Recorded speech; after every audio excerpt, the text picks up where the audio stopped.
thì ní đầm bay phim thưa ca phải vô class ông pi sập phơi bạc nhom tại ngày này bà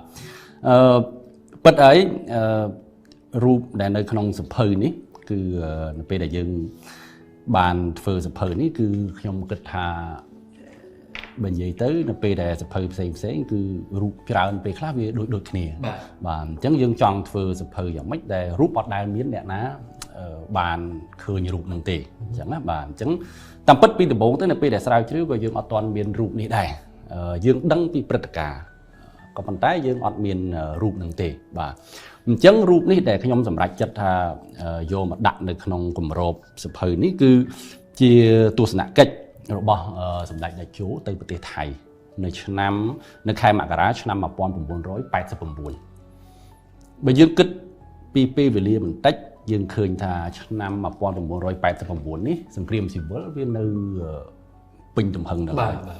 អញ្ចឹង សួរ ថា ក្នុង សង្គ្រាម ស៊ីវិល ហ្នឹង ប្រទេស ថៃ យ៉ាង ម៉េច ប្រទេស ថៃ គឺជា ជំរក របស់ ចលនា តស៊ូ ប្រឆាំង នឹង រដ្ឋាភិបាល សាធារណរដ្ឋ ប្រជាមានិត កម្ពុជា បាទ អញ្ចឹង ហេតុអី ក៏ ថៃ អញ្ជើញ នាយក រដ្ឋមន្ត្រី នៃ រដ្ឋាភិបាល ហ្នឹង គឺជា គេហៅ ថា ហ្នឹង មិនទាន់ នាយក រដ្ឋមន្ត្រី ក្រុម ប្រធាន ក្រុម ប្រឹក្សា រដ្ឋមន្ត្រី បាទ គឺ ស្មើ នឹង នាយក រដ្ឋមន្ត្រី ហ្នឹង របស់ ប្រទេស មួយ ដែល ថៃ កំពុង តែ គាំទ្រ ចលនា តស៊ូ ប្រឆាំង នឹង ប្រទេស ហ្នឹង បាទ ដូច្នេះ នៅ ពេល ដែល យើង សិក្សា ទៅ គឺ យើង ដឹង ព្រឹត្តិការណ៍ ខ្លះ ក៏ ប៉ុន្តែ យើង អត់ ដែល ឃើញ មាន រូប មាន អី ទេ ហើយ ទស្សនកិច្ច នេះ គឺ សំខាន់ បើ និយាយ ឲ្យ សាមញ្ញ ថា ផ្អើល ហេតុអី បាន ផ្អើល ពី ព្រោះ ចលនា តស៊ូ បើសិន ជា អត់ មាន ថៃ គាំទ្រ ទេ គឺ ចប់ ហ្មង គឺ អត់ អាច មាន អី មក អី ធ្វើ អី បាន ទេ ហើយ មូលហេតុ ដែល រស់ បាន គឺ ដោយសារ ថៃ ហ្នឹង ឯង អញ្ចឹង មូលហេតុ អី បាន ជា ថៃ អញ្ជើញ សម្ដេច និង គណៈ ប្រតិភូ ទៅ ពេល ហ្នឹង រឿង ហេតុ វា មាន វែង ឆ្ងាយ ដោយ តែ ខ្ញុំ បញ្យល់ ក្នុង សភៅ ប៉ុន្តែ ខ្ញុំ អាច លើក ដោយ សង្ខេប មុន នឹង ទស្សនកិច្ច នេះ គឺ មាន ជំនួប ជា សម្ងាត់ មួយ រវាង សម្ដេច តេជោ ហើយ នឹង ថ្នាក់ ដឹកនាំ ថៃ ជាន់ ខ្ពស់ ខាង កងទ័ព មួយ គឺ លោក ឆាវលីត យ៉ុង ឆាយុត តែ ពេល នោះ គឺជា មេបញ្ជាការ កងទ័ព ជើងគោក និង ជា អគ្គ មេបញ្ជាការ ស្ដីទី របស់ កងទ័ព ភូមិន្ទ ថៃ ហើយ សួរ មិន បាន ទៅ ជា តាក់ទង គ្នា អញ្ចឹង គឺ ចំពោះ ថៃ វា មាន រឿង 2 រឿង ទី 1 ចំពោះ រឿង លោក ឆាវលីត នេះ គាត់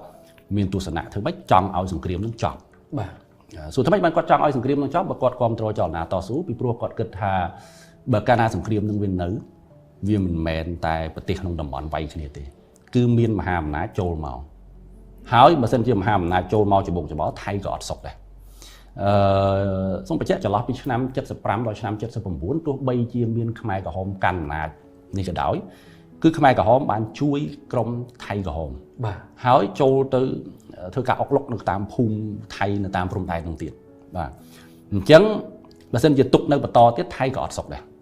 អញ្ចឹង ថា តើ ត្រូវ ធ្វើម៉េច ដើម្បី ដោះស្រាយ បញ្ហា សង្គ្រាម នឹង ទី 1 ទី 2 នៅ ក្នុង រូប នេះ ដែរ គឺ ខាង នាយក រដ្ឋមន្ត្រី ថៃ គឺ លោក ឆាត់ ឆៃ ឈុន ហាវ៉ាន់ គោលនយោបាយ របស់ លោក ឆាត់ ឆៃ ហ្នឹង គឺ ការ ប្រែ ប្រួល កែ ប្រែ សមរភូមិ ទៅ ជា ទី ផ្សារ បាទ អញ្ចឹង ដើម្បី ឲ្យ សមរភូមិ ទៅ ទី ផ្សារ តើ ចប់ សង្គ្រាម ប៉ុន្តែ សួរ ថា អ្នក ណា ដែល អាច បញ្ចប់ សង្គ្រាម នឹង បាន ជា ប្រពៃណី ថៃ គាំទ្រ ខ្មែរ ក្រហម បាទ អញ្ចឹង លោក ឆាវលីត ខ្លួន ឯង ផ្ទាល់ វាយ តម្លៃ ថា ខ្មែរ ក្រហម គាត់ មិន អាច ទៅ កាន់ អំណាច បាន វិញ ទេ តែ គាត់ អត់ ជំរឿស មិន ដឹង គាំទ្រ អ្នក ណា គេ បាទ អញ្ចឹង នៅ ក្នុង សភៅ នេះ ខ្ញុំ បាន និយាយ ប្រវត្តិ ពី ដើម ទៀត ទំនាក់ទំនង រវាង សម្ដេច វិជ័យសេនាធិបាញ់ និង ខាង ថៃ បាទ ពី ជំនាន់ តស៊ូ ជំនាន់ តាំង ពី សម័យ តស៊ូ ឆ្នាំ 60 អី ហ្នឹង ដែល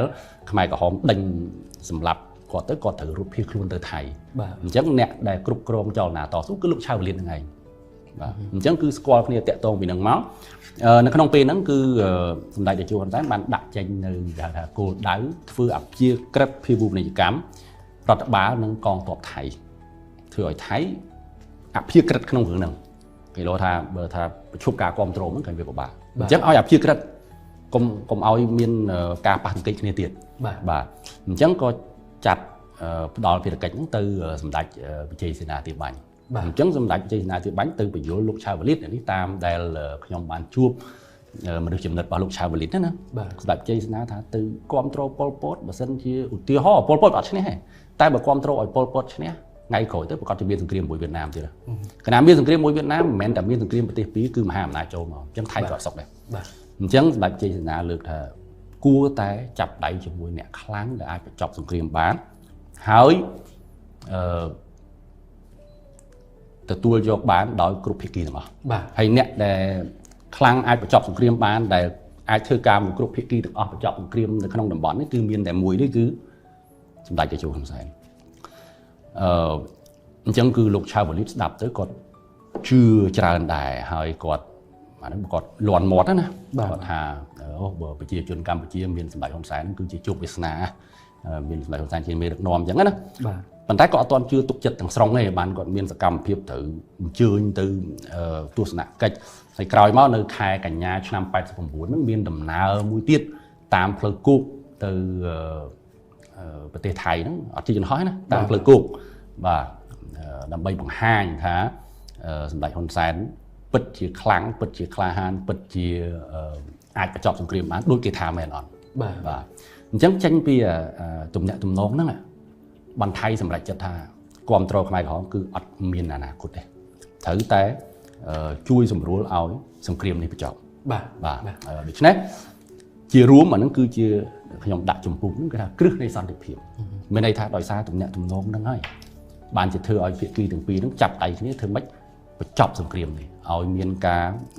bị phía xa bàn tay bên dưới tới và toa pp nó máu viên nó về thì đòi xa vì cả ta chở nó sừng kiềm nó bên đây ngay tới bàn tay và toa pp miền cứ nó hỏi cứ sừng kiềm nó viên nó chọc còn thà pi nào mua viên chọc phần đồng bà cho hết ban chia nhom tầm bạch chất dọc ruột thọt ấy một đặtในขนมជាគម្របតែម្ដងបាទហើយអ្វីដែលខ្ញុំសប្បាយចិត្តនៅពេលដែលធ្វើការស្រាវជ្រាវនេះគឺយើងដឹងតែព្រឹត្តិការណ៍យើងដឹងព្រឹត្តិការណ៍យើងជួបមនុស្សមួយដែលជាប់នៅក្នុងព្រឹត្តិការណ៍ហ្នឹងគាត់និយាយមកដូចគ្នាហើយនៅពេលដែលយើងទៅមើលរូបថតឃើញរូបថតអញ្ចឹងមែនបាទហើយគ្រាន់តែទៅទស្សនកិច្ចប៉ុណ្ណឹងមើលតែក្នុងទស្សនាវដ្តីកសែតពីជំនាន់ហ្នឹងគឺគេបអើគេនាំគ្នាធ្វើការអំពាវនាវកុំឲ្យថៃគ្រប់គ្រងខាងរដ្ឋកម្ពុជាព្រោះបើសិនជាថៃគ្រប់គ្រងខាងនេះគឺចលនាតស៊ូត្រូវចប់ទាំងអស់ហ្មងបាទអញ្ចឹងគឺពេលហ្នឹងកលាប់ចាក់ខ្លាំងណាស់ដូច្នេះខ្ញុំបានជាសម្រាប់ចិត្តដាក់រូបនេះតែម្ដងប្រភពក្នុងនេះបើនិយាយទៅវាមានពីរប្រភេទធំប្រភេទទី1គឺបទសម្ភាសន៍ប្រភេទទី2គឺឯកសារលិលាអក្សរសម្ភាសន៍ដោយផ្ទាល់បាទសម្ភាសន៍ដោយផ្ទាល់ឯកសារលិលាអក្សរសម្ភាសហ្នឹងវាមានច្រើនប្រភេទទៀតវាមានសម្ភាសខ្លះគេអ្នកសម្ភាសមុនហើយគេចែករំលែកមកសម្ភាសខ្លះទៀតខ្ញុំជាអ្នកធ្វើផ្ទាល់អញ្ចឹងណាបាទហើយបន្ទាប់មកមានរបៀបជាបឋកថាសន្តរកថារបស់ថ្នាក់ដឹកនាំហើយអាហ្នឹងក៏យើងយកមកក្នុងហ្នឹងដែរចំពោះការសម្ភាសនេះវាពិបាកដែរដោយសារធម្មតាការចងចាំវាអាចភ្លេចអាចច្រឡំថ្ងៃខែអាចច្រឡំបាទអញ្ចឹងដើម្បីឲ្យវាត្រឹមត្រូវយើងត្រូវប្រៀបធៀបត្រូវផ្ទៀងផ្ទាត់ជាមួយនឹងការដែលលើកឡើងការអាងនេះទៅនឹងឯកសារលេខអក្សរឯកសារលេខអក្សរនេះគឺជាអ្វីដែលពិបាកធ្វើពិបាករកដោយសារវានៅរាយប៉ាយគ្រប់កន្លែងហើយពេលខ្លះទៀតវាមានកម្រិតมันអាចឲ្យយើងទៅយកបានទេឧទាហរណ៍ដោយទស្សនាវដ្តីកងទ័ពជាតិកម្ពុជាប្រជាធិបតេយ្យគឺជាទស្សនាវដ្តីរបស់កងទ័ពខ្មែរក្រហម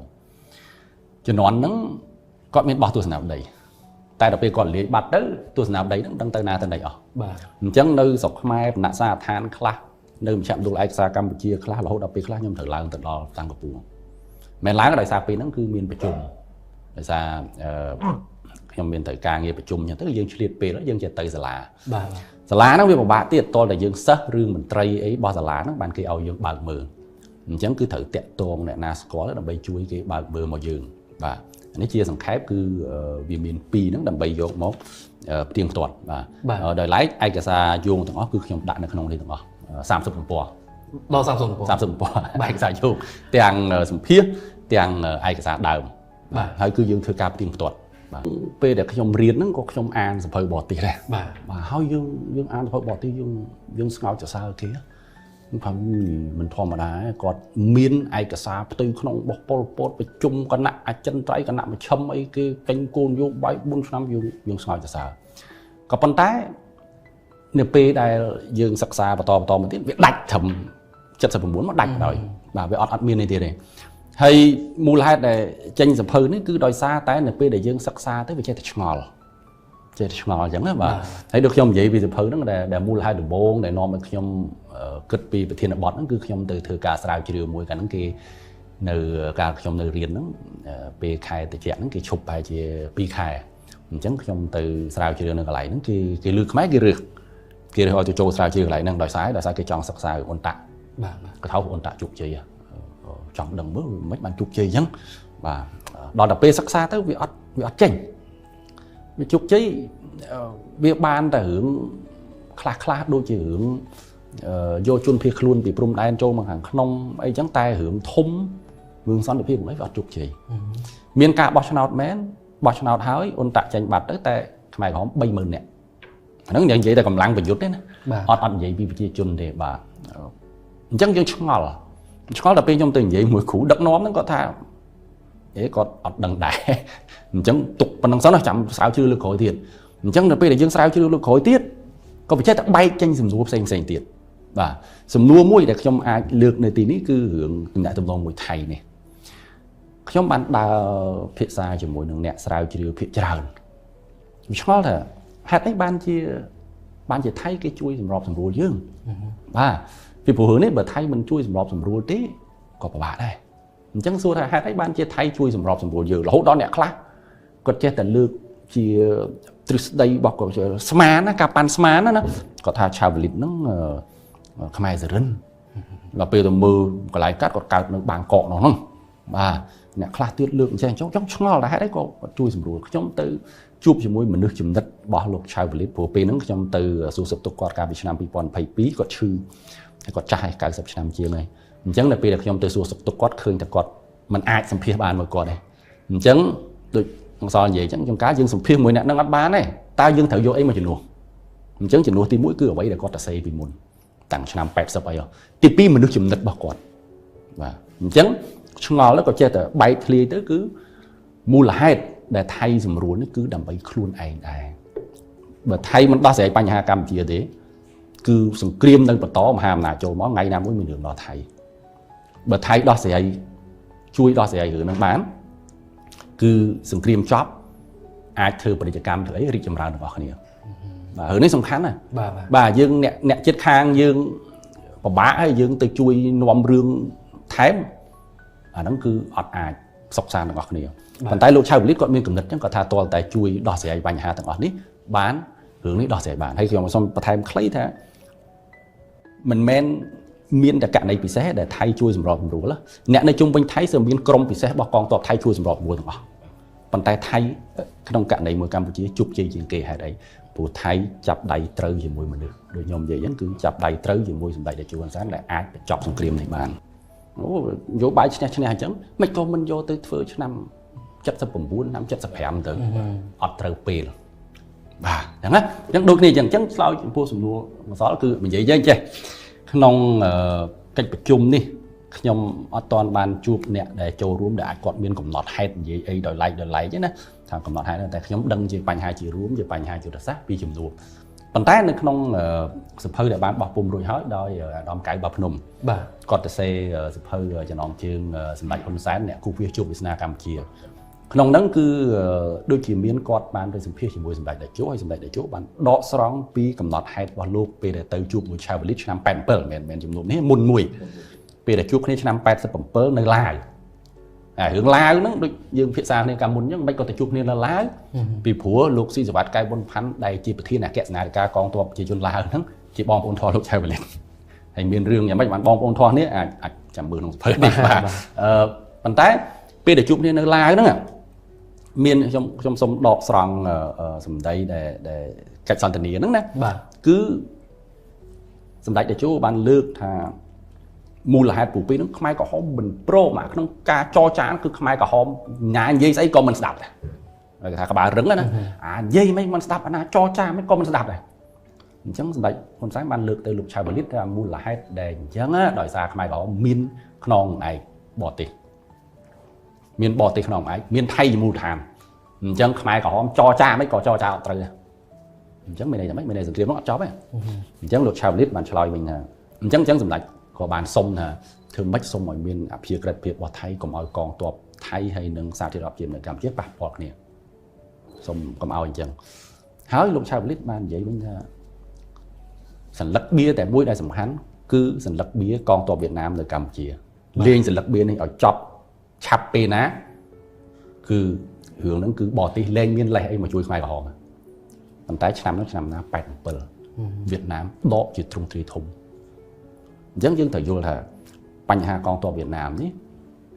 và sân chia con to Việt Nam đó tranh về miền Hà thì phải mỗi cứ khai vào hòm ai váy từ đó lan cầm lại với hay tại khai hòm lan cầm lại lương tivi cứ chúng ta làm chi đây bị bùng cầm lại cho toàn đấy chúng ta làm chi châu khai vào hòm nhưng kết mới bật khai vào hòm pol lan cầm lại lương tivi và còn gì chúng ta làm chi khăng chứ làm chật làm được chẳng vót ở miền con to Việt Nam cứ tục cắt Hà thì phải nè tái bật tục con to Việt Nam đấy cứ bỏ tới miền lách chui khai vào hòm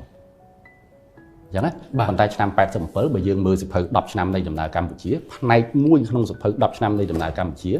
cứ dừng lại cho con sáng ban ta xây rồi lại ông pi cầm láng lấy ra thì rọp tiềm lực Campuchia nó rọp Campuchia miền đây tha Việt Nam đọ top chính có dương a cho được luôn ấy túc chỉ môi khai vào hòm bà này bà chẳng mà đo pin nó bà là nó bị thưa tranh bà sân trên đâu vì muốn đi là bia Việt Nam nó ọt bán này đòi giá khai vào hòm được khẳng dương toàn cò sàng bán phần tái một đòi năm bảy bữa cứ xa thì rọp tiềm lực Campuchia rọt Campuchia cò sàng luôn ấy khẳng hay pin nó cò to Việt Nam năm bảy bữa chắc đám độ trung tùy thúng ấy bà chắc đám độ trung tùy thúng ấy chẳng cứ miền này thà ở vậy là lục chào lịch chọn bán Campuchia miền nhớ ở vậy Campuchia còn bán lục chào lịch miền chứ mà nhom đặt tu sửa lại nhẹ bà được chứ nè pi về lý nó sầm khăn bà đòi ra chúng tôi cao bay tầm lại nó cứ vậy thế mình không bay tầm lại cứ tầm lại để chỗ bay tại chỗ bạn cầm lọt ha tầm lại tiệm bánh cứ chia một tí pi nên nhiều bài nhẹ mua là hai nó cứនៅក្នុងសកម្មភាពធ្វើអភិក្រិតធ្វើនយោបាយកម្មនៃរដ្ឋបាលនិងកងទ័ពថៃនឹងឯងគឺដោយសារសម្ដេចវិជ័យសេនាលោកជាអ្នកទៅតាក់ទងបញ្យលឆាវលិតអញ្ចឹងបាទឥឡូវខ្ញុំលើករឿងមួយចុះខ្ញុំអត់មានសេក្នុងសភៅហ្នឹងទេអាចការបោះពុំលើកទី2ខ្ញុំអាចទៅសេប៉ុន្តែខ្ញុំដឹងពីអ្នកដែលធ្លាប់ទៅជាមួយសម្ដេចវិជ័យការទៅនេះគឺជាការបថុយប្រឋានដើម្បីជាតិតែយើងចេះនាំគ្នានិយាយថាយកជីវិតធ្វើដើមទុនណាបាទឥឡូវខ្ញុំលើកឧទាហរណ៍មួយពេលដែលទៅភ្លាមយើងត្រូវយល់ថាថៃអត់ទទួលស្គាល់សារជរាប់ជានៅកម្ពុជាហើយទៅអត់មានគណៈប្រតិភូគឺទៅតែសម្ដេចវិជ័យឯងពេលហ្នឹងទៅជួបលោកឆៅវលិតអាចថាជាការបថុយមួយបាទជាការបថុយយ៉ាងម៉េចបានបថុយខ្ញុំលើកចឹងធម្មតាយើងទៅជាយន្តហោះវាតែងតែមានយន្តហោះចេញចោលយើងយឺតស្ទះផ្លូវអីយន្តហោះមិនឡើងបាត់តែតែមានហ្នឹងហ៎ជួនកាលថ្ងៃខ្លះទៅយើងចាំgate គេទ្វារគេហ្នឹងវាដូរទៅណានៃនោះយើងអត់ដឹងចេញចោលបាត់ពេលហ្នឹងដូចជាមានស្ទះចរាចរណ៍សម្ដេចវិជ័យសេនាអត់មានបញ្ហាអីគឺជួបមួយឆៅវលិតហើយប៉ុន្តែស្ទះចរាចរណ៍ស្ទះយឺតចឹងទៅយន្តហោះហ្នឹងវាចេញចោលអាហ្នឹងវារឿងធម្មតាសម័យឥឡូវយើងមានទូរស័ព្ទតែជំនាន់អត់មានទូរស័ព្ទទេនៅភ្នំពេញភ័យថាថៃចាប់រដ្ឋមន្ត្រីក្រសួងការពារប្រទេសយ៉ាងម៉េចអញ្ចឹងមានន័យថាម៉េចមានន័យថាទៅហ្នឹងគឺមិនមែន 100% ទេតែនៅតែទៅដើម្បីអីដើម្បីបុព្វហេតុជាតិបាទហ្នឹងទី1ទី2សម្ដេចតេជោដែលឆ្លងទៅប៉ោយប៉ែតហ្នឹងខ្ញុំបានជួបអ្នកដែលរួមដំណើរខ្លះដែរជារួមបើយើងនិយាយថាកូនទាហានឯងវាជាការកូនទាហានមានការបារម្ភទោះបីមានវរៈស្នាធំលេខ42របស់កងយុទ្ធភូមិភាគទី4ឈរជើងនៅតំបន់ហ្នឹងក៏ដោយប៉ុន្តែអាព្រំដែនជាមូលដ្ឋានរបស់អ្នកតស៊ូចឹងអាចមានការពូនស្ទាក់អីចឹងណាអញ្ចឹងកូនទាហានបានរាយការណ៍ទៅមេបញ្ជាការថាបងកន្លែងហ្នឹងមានច្រើនណាអញ្ចឹងតែហ៊ុនសែនឆ្លើយវិញថាធ្វើទាហានខ្លាចមានពេលមេបញ្ជាការអត់ខ្លាចអញ្ចឹងកូនទាហានចេះទៅតាមហ្នឹងសិតបថុយសិតតែជាការបថុយថានេះជាការវាយតម្លៃរបស់ខ្ញុំដែលឃើញថាសិតតែជាការបថុយប្រថានិយាយទៅរឿងប្រវត្តិលោកឆៅវលិតនេះគឺសំខាន់ណាស់បាទសំខាន់ណាស់ហើយដល់ពេលដែលយើងសិក្សាទៅយើងឃើញថាគាត់មិនចាត់ទុកខ្លួនឯងជាទាហានសុទ្ធសាធទេជាអ្នកការទូតជាអ្នកនយោបាយបាទដូចខ្ញុំនិយាយអញ្ចឹង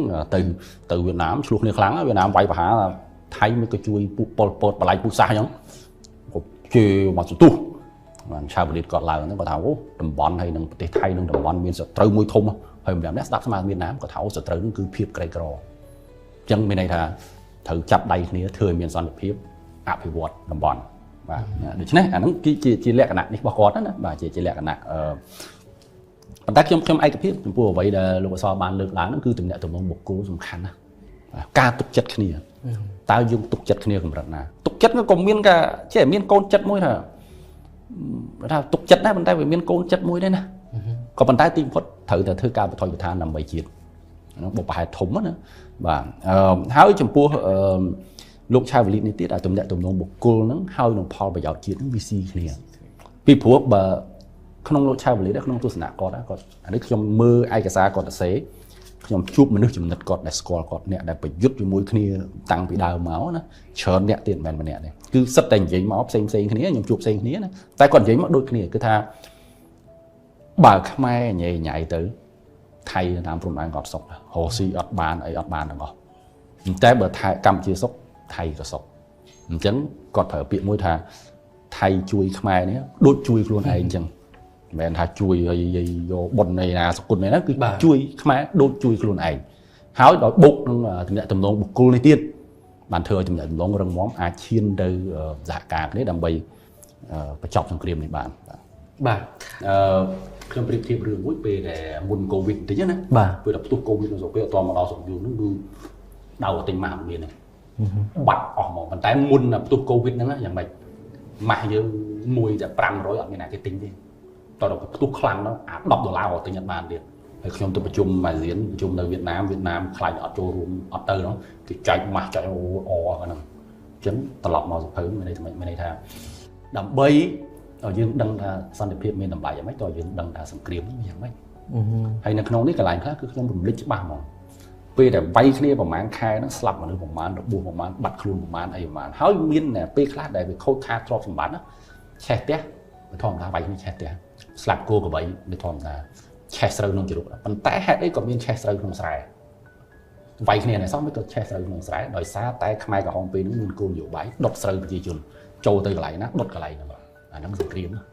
bà sừng kiếm nguyên dần chân to là dương đăng ra sừng kiếm mà mình hay dương từ thư sừng kiếm lãng quên nhé cứ thằng kiểu dương riêng vì bọt ra thà tao sừng kiếm nó dạng mấy bàn dương đăng ra son được hiệp nứng về miền làm lại dạng mấy anh ấy chia chừng ngõ là bọc nhôm này anh ấy đăng ra son được hiệp sòng khăn té to là dương đăng ra sừng kiếm nó như một bà dạng mấy như về đi sờ cam dạng mấy bán dương dúa thế son được hiệp miền làm lại dạng mấy bà anh ấy chia cô nó đẹp chúng ta xây này không nó bây giờ dương ọt thời cam má nữa và là phèo mỗi tinh thế nếu p để ọt miên mình dương đăng thà vì miền làm lại dạng mình đôi khi này chăng và nít bờ nhom từ chụp nè để cha để có thọp tròn cắt nếu p để gì hướng là toàn man chun phần từ con này bàn tay để p để gì hướng phèo con tới cứ cọt dùn mong thay là p để vay này dạng mình thì chẳng á và được nhom gì chẳng cứ miền ruột khác cứ nhom đại đại được plei vậy vì plei mua cho bà plei bật bỏ tới bay lên cảm ơn plei lấy đọc mà nó trong 100 cái plei lấy mà này mình coi là plei chặt cái plei lấy đọc plei lấy đọc và nó là plei lên và chỉ hình số khu là bướn cái chặt tiệt có bàn tay chẳng còn muốn xong bây giờ được tới có chuột phong này plei và chúng cái này khác thư đầm nào bị trai nhá mình bật bỏ nó thư đầm nào bị trai tới bay lên pi ngay bàn đòn và nó cứ sòng kiếm cái nào sòng kiếm cứ bình thường nhóm tới bay lên thì nó cứ đòn ý chiến còn lượt mà người bay lên bên lại mỗi cái hơi lồng khiêu nó chia băng tại chỉ băng sập mạnh mất đấy đòi giá đây nó cứ thời ca lũ tới bông ngoài thay đằng bay việt này và bây giờ tam trong đáy nó không ai có không cặp đằng bay tinh nhà vụt bay chuột này đang sòng kiếm gửi nhận bà dương với bà bạn vậy đòi sai với chia sừng kiếm năm cái dục buôn np đây con tôi bảo thà bà hiệp chết châu đòn lùng về nhá pol chỉ ở độc đẹp thằng nó lùng về nó cứ sừng kiếm gửi chẳng bà sừng kiếm gửi chẳng này để chứ nè đam bay rùng lịch vì hướng đứng cứ tha dương mình tập lọp từ sừng kiếm bình thường tái dương dương vì một vật xa bởi dương đam bấy dương rùng lịch lòng trắng vì tầm lại này sang được hiểu bà nơi bên nà kia nó phía trái cứ nơi mà chùa khỏi lại xí vật nó cứ miền này hỏi nó ai lụa tam online tam Khmer edition để còn miền nơi khỏi sập hơi này đấy bà đại lái chấm pua sập hơi ní cứ bởi dương thư chia so khám với ai thu thay đây bản tay bản thân thì dương thư so khám với rụp khá về bạch làm xà và chẳng không xong bằng hai thì chứ và đôi khi rụp nơi tụm po và bay mà pay pi và bay mà pay bay ní rụp ní cứ rụp bây giờ mơ tới rụpสำหรับเด็กโจคนแสนจะรูปอาจจะธรรมดาเต้แต่ในปีเด็กยมจูบอดอมไก่ปุ้งก็จำถ้ารูปเตะขอยเนี่ยเตะตึกเนี่ยคือจะเตะได้ก็จูบสำหรับเด็กโจคนแสนดมบงดังนั้นรูปนี้คือจะเรียกขณะปอดซาโดยซาพิจารณาการจูบเคลียร์นำไปจอบสังเกตขึ้นในอะไรเนี่ยให้แบบเส้นจะยมดักซอกไม้ตัวบัดแบบเมื่อคืนมองบัด